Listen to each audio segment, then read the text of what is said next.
Bonjour à tous et bienvenue sur IoImo. Aujourd'hui on passe de l'autre côté du miroir et je vais répondre à une question taboue, comme souvent avec l'argent en France, à savoir combien ça gagne un mandataire immobilier. Alors avant de sortir la calculette, il faut savoir que tout dépend du secteur géographique. Parce que forcément, là où les prix de l'immobilier sont plus élevés, les commissions le sont aussi. Pour le même volume de vente, un mandataire travaillant à Limoges ne gagnera pas autant qu'un mandataire exerçant sur Paris.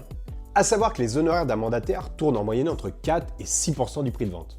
Et pour cette vidéo, je vais partir sur une commission moyenne de 5%. Avec l'exemple d'une maison vendue 200 000 € d'être vendeur, 200 000 € plus 5%, ça fait 10 000 € d'honoraires.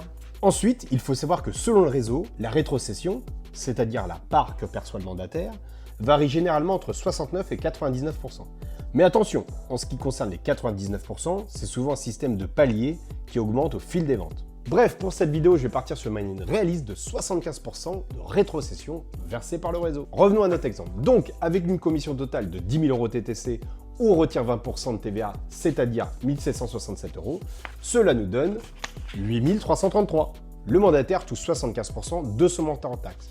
Donc, 8 333 fois 0,75, ce qui nous donne donc une commission de 6 250 € hors taxes pour le mandataire.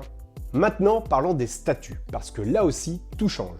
Cas numéro 1, le statut d'entrepreneur individuel option micro-entrepreneur. C'est le statut le plus courant pour un mandataire qui démarre, et c'est celui qu'on recommande généralement au début quand on se met à son compte. Le micro-entrepreneur n'est pas assujetti à la TVA, et il paye environ 26% de charges sociales sur son chiffre d'affaires. Donc sur nos fameux 6 250 € hors taxes, on retire 26% de charges. 6 250 moins 26% de charge, ce qui équivaut à 1 625 €. Cela nous donne un résultat de 4 625 € hors impôt bien sûr.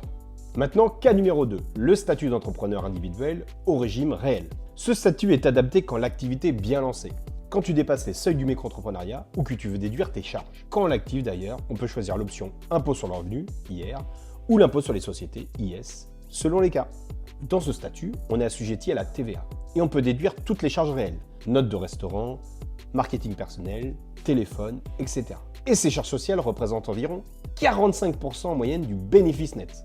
Donc pour notre deuxième cas, on reprend également nos 6 250 € hors taxes, on déduit 45% de charges, ce qui équivaut à environ 2 800 € et il nous reste net 3 450 € de revenus. Hors impôt, toujours, et oui. En gros, tu divises par 3 par rapport à la com initiale des 10 000 € TTC. J'ai rien, j'ai plus rien. Je suis ruiné. J'ai plus rien. Alors je rigole bien sûr avec cet extrait, tu me diras ça reste une belle somme, mais attention dans ce métier-là, ça reste un revenu très variable. Un mois, tu peux faire 2-3 ventes et parfois une seule vente tous les 6 mois. Et surtout, j'insiste là-dessus, beaucoup de personnes ignorent le travail réel d'un pro de l'IMO. Plutôt qu'un long discours, je t'invite à lire rapidement cette infographie. Sans compter que dans ce métier, il n'y a pas de salaire fixe. Si tu ne fais pas de vendre, tu n'as pas de revenus. C'est ce qui rend la profession à la fois passionnante, mais aussi psychologiquement exigeante. Alors oui, en conclusion, un mandataire immobilier peut très bien gagner sa vie. Mais cela reste un métier d'investissement total. Temps, énergie, communication, gestion des émotions, formation, marketing, etc. etc. Et avant de se lancer, c'est bien de le savoir. C'est d'ailleurs aussi pour cet aspect financier que le métier attire beaucoup de monde, mais que par la suite, il y a énormément de turnover dans la profession. Et ça, promis, ça sera l'objet d'une prochaine vidéo coup de gueule sur ce sujet. Si la vidéo t'a plu, n'oublie pas de liker, de t'abonner et de la partager autour de toi. Quant à moi, je te dis à très bientôt sur IoImo.